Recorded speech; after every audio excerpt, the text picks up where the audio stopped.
Gagasan itu asupan pokok demokrasi berkualitas. Gagasan mesti dipertarungkan. Yang terbaik akan menang. Semakin banyak politik gagasan mengisi panggung, politik identitas tak punya tempat bernaung. Simak Gagasan UKI. Assalamualaikum warahmatullahi wabarakatuh. Salam sejahtera untuk kita semua. Om Swastiastu, Namo Buddhaya, salam kebajikan.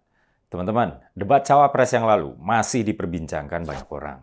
Sebetulnya video ini bukan kaitannya mendukung paslon tertentu ya. Tapi memang saya nggak bisa diem kalau Pak Jokowi atau program bagus Pak Jokowi diserang tanpa data yang akurat. Begini, pada debat cawapres minggu lalu, Caimin terang-terangan mengatakan bahwa program hilirisasi yang di dalamnya ada larangan ekspor bahan mentah, yang dalam hal ini adalah biji nikel ya, adalah kebijakan yang ugal-ugalan.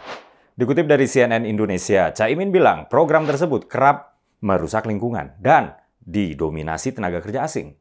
Nggak berhenti di situ, Caimin yang kali ini nyawapres dengan mengusung narasi perubahan itu juga bilang bahwa hilirisasi nggak berdampak pada kesejahteraan. Wow, kejam ya tudingan Caimin. Yuk, kita kupas. Bener nggak ucapan Caimin? Pertama, soal kerusakan lingkungan. Dikutip dari kantor berita Tempo.co, Climate Rights International telah merilis bahwa industri nikel telah menebang sekitar 5.300 hektar hutan tropis sejak 2018. Untuk ini, Caimin ada benarnya, tapi nggak sepenuhnya benar kalau disebut ugal-ugalan. Pemerintah di sisi lain telah berhasil menekan laju deforestasi untuk perkebunan dan kegiatan lainnya.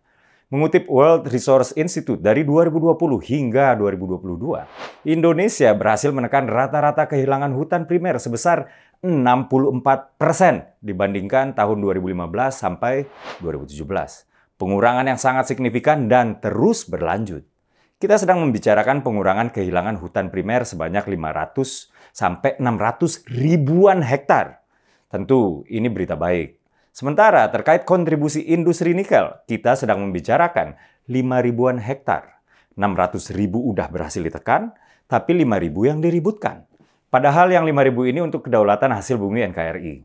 Pun demikian, Pak Luhut selaku Menko Marves tetap mencari cara agar kerusakan yang ditimbulkan dapat terus ditekan. Dikutip dari kantor berita CNBC, Pak Luhut mengaku menerima kritikan soal ini. Katanya, kritik dari berbagai pihak saya dengarkan. Kita harus melakukan ini bersama, kata Pak Luhut ya.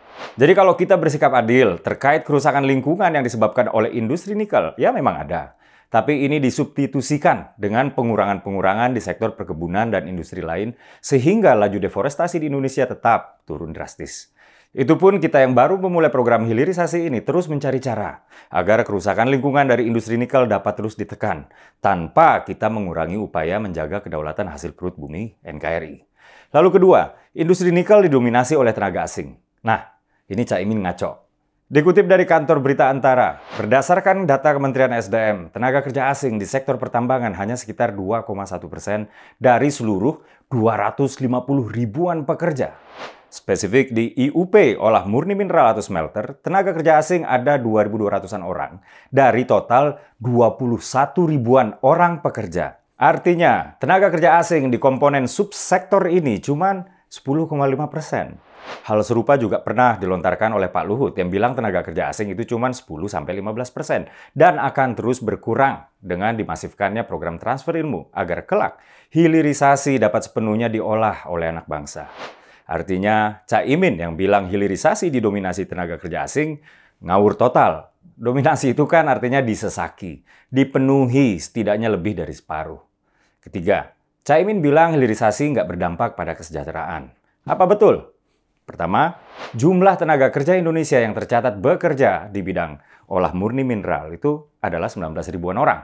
Setidaknya, hilirisasi pasti berdampak dong kepada kesejahteraan orang-orang ini. Yuk kita lihat secara lebih makro lagi. Ngutip Opung Luhut aja langsung lah ya. Dikutip dari kantor berita CNN Indonesia, Opung Luhut membeberkan bahwa angka kemiskinan di daerah-daerah industri nikel turun dan terus turun. Pas saya cek data BPS, ternyata Opung benar. Di Halmahera Selatan, Provinsi Maluku Utara, salah satu daerah penghasil nikel terbesar kita.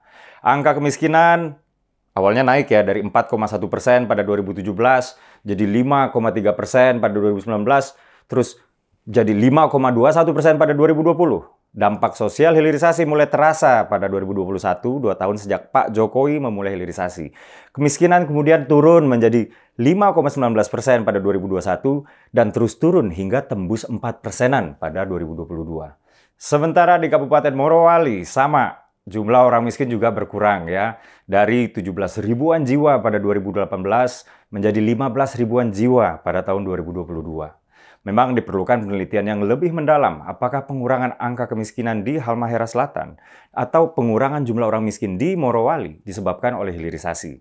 Tapi setidaknya kita bisa lihat ya bagaimana angka kemiskinan dan jumlah orang miskin di dua daerah tersebut naik ya hingga hilirisasi nikel masuk ke dua daerah tersebut dan akhirnya kemiskinan turun.